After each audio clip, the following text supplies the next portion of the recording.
دیکھ مجھے سب نے چھوڑ دیا ہے، تیرے پاس آنے کا وقت ہے، مجھے معاف کر دے۔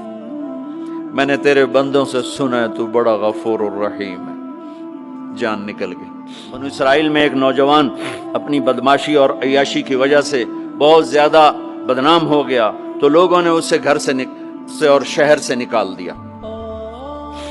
شہر سے باہر نکلا، کچھ عرصے بعد کھانے پینے کے اسباب ختم ہوئے تو موت نے آ گھیرا۔ اب اس نے بے قرار ہو کر، ادھر سب بائیکاٹ کر چکے تھے، کوئی اس کے قریب نہیں جائے گا، تو جب موت نے پکڑا تو ادھر دیکھا کوئی ہے مددگار نہیں، ادھر دیکھا کوئی ہے کوئی نہیں، تو آگے دیکھا، پیچھے دیکھا، دائیں دیکھا، بائیں دیکھا، کوئی نہیں ہے، تو پھر اس نے یوں آسمان کو دیکھا اور کہنے لگا یا من لا تضرہ الذنوب ولا تنقصہ المغفرہ، اے وہ ذات جس کو معاف کرنے سے کوئی کمی نہیں آتی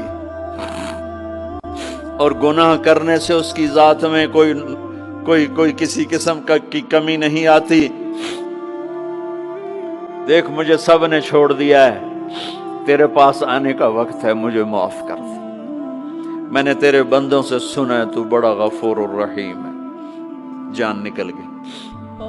اللہ تعالیٰ نے موسیٰ علیہ السلام سے فرمایا، موسیٰ میرا ایک دوست وہ جنگل میں مر گیا ہے، جاؤ اس کے جنازے کا انتظام کرو اور اعلان کر دو جو اس کے جنازے میں شریک ہوگا اس کو بھی معاف کر دوں گا۔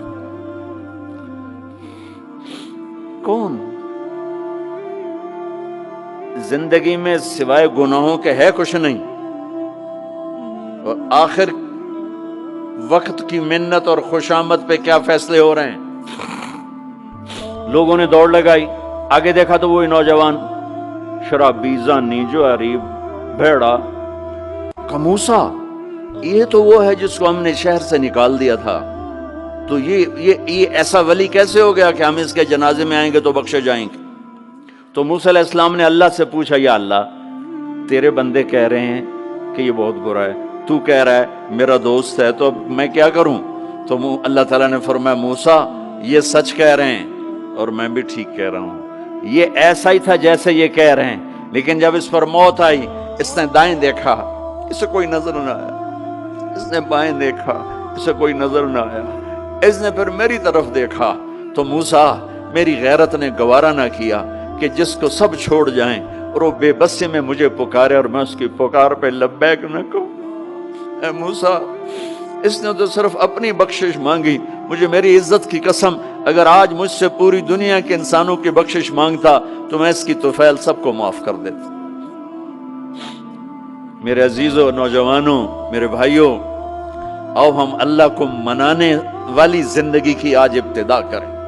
نیت کرتے ہو تو آؤ یہاں بیٹھے بیٹھے ہم توبہ کریں کہ یا اللہ جو ہوا بس ہو گیا، آئندہ نہیں کریں گے، معاف کر دے۔ تو توبہ کی نیت کرتے ہو؟ ٹوٹ جائے تو پریشانی کی بات نہیں، پھر توبہ کر لیں گے، پھر ٹوٹ گئی پھر کر لیں گے، پھر ٹوٹ ما لم یغرغر، جب تک موت نہیں آتی ہر دفعہ کی توبہ ایسے ہی قبول ہے جیسے پہلی قبول ہے۔ تو نیت کرتے ہو سارے بھائی؟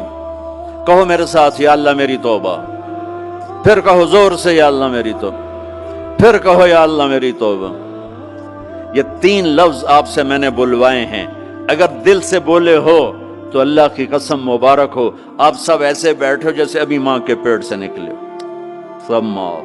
15 سے 85 سال کی عمر والے نظر آ رہے ہیں، سب معاف۔ اب باہر جا کر کچھ نیا پیپر حل کرو گے، کچھ نیا لکھو گے تو لکھو گے آج تک اس وقت اس لمحے 2:53 پر سارے معاف ہو گئے، سارے معاف ہو گئے، اور اس وقت یہ حال فرشتوں سے بھرا ہوا ہے، وہ تمہیں دیکھ کے خوش ہو رہے ہیں، تمہارے بوسے لے رہے ہیں، اور عرش تک گونج پڑ گئی ہے کہ میرے خیال میں یہ ساؤتھ افریقہ کی تاریخ کا پہلا ہی اتنا بڑا اجتماع ہوگا کہ اتنے اہل ایمان کٹھے ہیں اور سب نے کہا یا اللہ میری توبہ،